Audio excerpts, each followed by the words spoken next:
በዚህ ዓመት 30 ያህል የግልና የመንግስት የጤና ተቋማት የስራ ጥራት ዓለም አቀፍ ሰርቲፊኬት ማግኘታቸውን የጤና ሚኒስትር ዴኤታዋ ሳህረላ አብዱላሂ ገልጸዋል። ሚኒስትር ዴኤታዋ ይህንን የገለጹት 62ኛው የሕክምና ማህበር ዓመታዊ ጉባኤ ላይ ሲሆን ጉባኤው ሰው ሰራሽ አስተውሎት ወይም አርቲፊሻል ኢንተለጀንስ በኢትዮጵያ የሕክምና ትምህርትን በማሳደግ በጤና አገልግሎትና በጥናትና ምርምር ያለው ሚና ላይ ያተኮረ ነበር። በዚህ መድረክ ንግግር ያደረጉት የጤና ሚኒስትር ዴኤታዋ ሳህረላ የጤና ተቋማቶቻችን ዓለም አቀፍ ተወዳዳሪ እንዲሆኑ በማለም መመዘን ጀምረናል ሲሉ ተናግረዋል። በተጨማሪም የሶስተኛ ወገን የእውቅና ስርዓት ወይም አክሪዲቴሽን ጀምረናል። በዚህ ዓመት 30 የሚሆኑ እንደከዚህ ቀደሙ መንግስትን ብቻ ሳይሆን የግልም የመንግስትንም ጤና ተቋማቶቻችን ወደ ዓለም አቀፍ ደረጃ የሚሄዱበትን ፍኖተ ካርታ ተዘጋጅቶን በቅርቡም የማስጀመሪያ ፕሮግራም አድርገን ከነሱም ጋር የመግባቢያ ሰነድ ስምምነትም አድርገናል። ይህ ኢትዮጵያ በቀጣይ ልታሳካቸው ካለመቻቸው የሜዲካል ቱሪዝም እና ኢትዮጵያን የአፍሪካ የዲፕሎማሲ ሀብ ከማድረግ አኳያ ለምናደርገው ርብርብ አንዱ እርምጃ ሊሆን ይችላል። ሚኒስትር ዴኤታዋ አክለውም በኢትዮጵያ አርቲፊሻል ኢንተለጀንስ ኢንስቲትዩት የበለጸጉ የአርቲፊሻል ኢንተለጀንስ ስርዓቶችን በስፋት ለመጠቀም ብሎም ለማስፋፋት ጤና ሚኒስቴር ከኢንስቲትዩቱ ጋር በቅርበት እየሰራ መሆኑን በንግግራቸው አንስተዋል። የጤና ተቋማቶቻችን ማዘመን ላይ ደግሞ አሁንም ክፍተቶች አሉብን፣ ይህንን ለመፍታትም በጋራ ልንሰራ ይገባል ሲሉም ነው ያስታወቁት።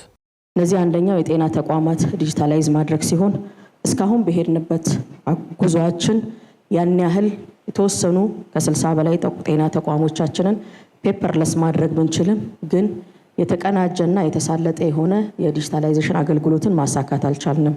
ምናልባት የኢሲኤችአይኤስ የምንለው ወይም ደግሞ ኤሌክትሮኒክ ኮሚኒቲ ሄልዝ ኢንፎርሜሽን ሲስተም የምንለው ከ30 ሚሊዮን በላይ ፖፑሌሽን የያዘ ዳታንም ቢይዝ ከ9000 በላይ ጤና ተቋማት ኦር ሄልዝ ፖስቶችን ዳታን ቢይዝም አሁንም ግን ዲጂታላይዜሽን ለማሳካት በምንሄደው ሂደት ጅምር ስራዎች ናቸው እንጂ ያሉት ገና አሁንም የሚቀሩን ስራዎች አሉ። 62ኛው የኢትዮጵያ ሕክምና ማህበር ዓመታዊ ጉባኤ ላይ ማህበሩ በጤናው ዘርፍ የላቀ አበርክቶ ላላቸው የሕክምና ባለሙያዎች እውቅና ሰጥቷል። ተፎካካሪ የፖለቲካ ፓርቲዎች የምርጫ ቅስቀሳ በመገናኛ ብዙሃን ሲያካሂዱ ህገ መንግስቱንና የምርጫ ስነ ምግባር አዋጁን እንዲሁም የማህበረሰቡን ባህልና እሴት በጠበቀ መልኩ እንዲያካሂዱ የኢትዮጵያ መገናኛ ብዙሃን ባለስልጣን አሳስቧል።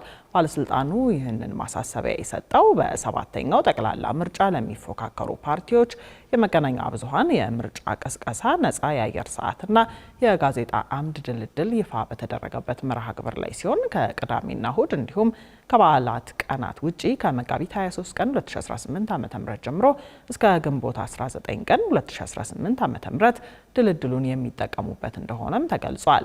ነፃ የአየር ሰዓቱና የጋዜጣ አምድ ድልድሉን የኢትዮጵያ መገናኛ ብዙሃን ባለስልጣን ከብሔራዊ ምርጫ ቦርድ ጋር በመተባበር ያዘጋጀውን ሲሆን 782.5 የሬዲዮ ሰዓት፣ 513.45 የቴሌቪዥን ሰዓት እንዲሁም 576 የጋዜጣ አምድ ለተፎካካሪ የፖለቲካ ፓርቲዎች ተደልድሏል። የኢትዮጵያ መገናኛ ብዙሃን ባለስልጣን ዋና ዳይሬክተር ሃይማኖት ዘለቀ በዚህ ወቅት ተፎካካሪ ፓርቲዎች የአየር ሰዓቱን ሲጠቀሙ ህገ መንግስቱን፣ የምርጫ ስነ ምግባር አዋጁንና ሌሎች ህጎችን እንዲሁም የማህበረሰብ ባህልና እሴትን በጠበቀ መልኩ እንዲሆን አስገንዝበዋል። የኢትዮጵያ ብሔራዊ ምርጫ ቦርድ ሰብሳቢ ሜላትወርቅ ኃይሉ በበኩላቸው ፓርቲዎች የተደለደለውን ነፃ የአየር ሰዓት በአግባቡ ሊጠቀሙ ይገባል ያሉ ሲሆን ይህንን ማድረግ ለፓርቲያቸው ብቻ ሳይሆን ለመራጩ ህዝብ የመራጮች ካርድ እንዲያወጣ መነሳሳትን እንደሚፈጥርና በእውቀት ላይ የተመሰረተ ውሳኔ እንዲሰጡ እንደሚያግዝ አንስተዋል። ቦርዱ ነፃ የአየር ሰዓት ድልድሉ በዕጣ እንዲሆን ማድረጉ ነፃና ገለልተኛ በሆነ መልኩ ነፃ የአየር ሰዓቱ እንዲከፋፈል የሚያደርግ መሆኑንም አስረድተዋል። ዘገባው የምስሊያ ሐሺም ነው።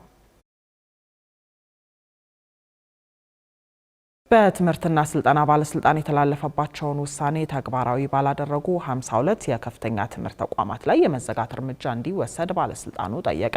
ባለስልጣኑ አክሎም ጉዳዩ በቀጥታ ይመለከታቸዋል ላላቸው የመንግስት አካላት በጻፈው ደብዳቤ እንዳሳወቀው ተቋማቱ የዳግም ምዝገባ ስርዓት ውስጥ ባለመግባታቸው ምክንያት ከትምህርት ሴክተር እንዲወጡ የታዘዙ መሆናቸው ተገልጿል።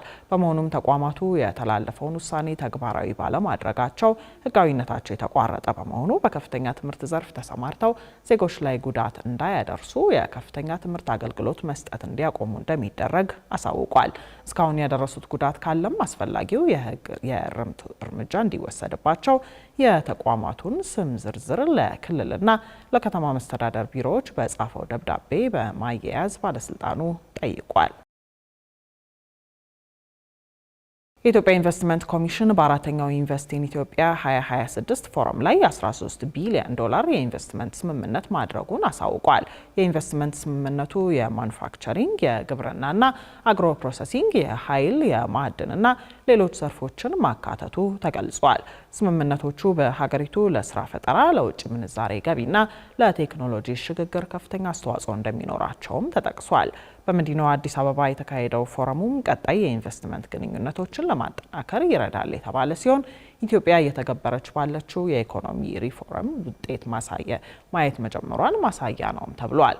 ኢትዮጵያ በቀድሞ ኢንቨስት ኢን ኢትዮጵያ 2025 ፎረም ላይ በአጠቃላይ 1.6 ቢሊዮን ዶላር የሚገመቱ የኢንቨስትመንት ስምምነት ማድረጓ የሚታወስ ሲሆን እነዚህም ፕሮጀክቶች አሁን ላይ ሙሉ በሙሉ ወደ ስራ መግባታቸውን ኮሚሽኑ ገልጿል። መረጃው የኢትዮጵያ ኢንቨስትመንት ኮሚሽን ነው። ተመልካቾቻችን የምትከታተሉት የአዲስ ነገር የእኩለ ቀን የሀገር ውስጥ አጫጭር መረጃዎቻችንን ነው። ቀጥለናል። ኢትዮጵያ ለመጀመሪያ ጊዜ የአፍሪካ የባህል ስፖርቶችንና ጨዋታዎችን እንድታዘጋጅ መመረጧን የባህልና ስፖርት ሚኒስቴር አሳውቋል። ሚኒስቴር መስሪያ ቤቱ አክሎም ኢትዮጵያ የአፍሪካ የባህል ስፖርቶችና ጨዋታዎች መልቲ ኢቨንት ፌስቲቫልን በምታዘጋጅበት ወቅት የአፍሪካ ባህል ስፖርቶችና ጨዋታዎች ኮንፌዴሬሽንና የኢትዮጵያ ባህል ስፖርቶች ፌዴሬሽን በጋራ ለመስራት የሚያስችለውን የመግባቢያ ስምምነት ሰነድ መፈረማቸውን ጠቁሟል። ይኸው ስምምነት የአፍሪካን ሀገር በቀል ስፖርቶችና ጨዋታዎች በዓለም አቀፍ መድረክ ለማስተዋወቅ እንዲሁም ተደራሽነታቸውን ለማስፋት ትልቅ መሰረት የሚጥል መሆኑም ተገልጿል።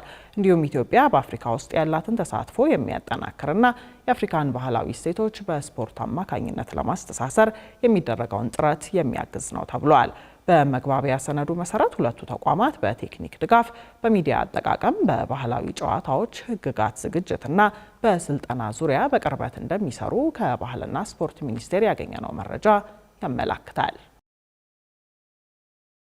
የሴቶችና ማህበራዊ ጉዳይ ሚኒስቴር በሳውዲ አረቢያ በአስቸጋሪ ሁኔታ ውስጥ የነበሩ ከ1400 ያህል ኢትዮጵያውያን ወደ ሀገራቸው መመለሳቸውን ገልጿል።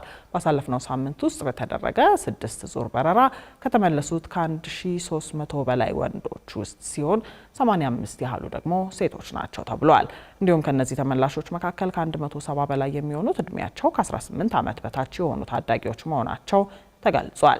መስከረም 5 ቀን 2018 በተጀመረው ዜጎችን ወደ ሀገር ቤት የመመለስ ስራ እስካሁን ከ62000 በላይ ኢትዮጵያውያንን ወደ ሀገር ቤት መመለስ መቻሉን ሚኒስቴሩ ገልጿል።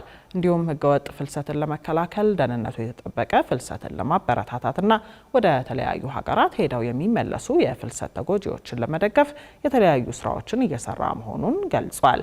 መረጃው የሴቶችና ማህበራዊ ጉዳይ ሚኒስቴር ነው።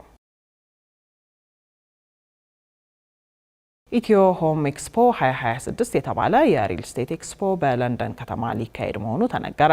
ኤክስፖ በለንደን የሚገኘው የኢትዮጵያ ኤምባሲ ከዲያስፖራ አገልግሎት፣ የሪል ስቴት አልሚዎች ማህበር፣ የአዲስ አበባ ንግድ ምክር ቤትና ኤድማር ቬንቸርስ ከተባለ የትውልድ ኢትዮጵያውያን ተቋም ጋር እንደሚዘጋጅ ተነግሯል።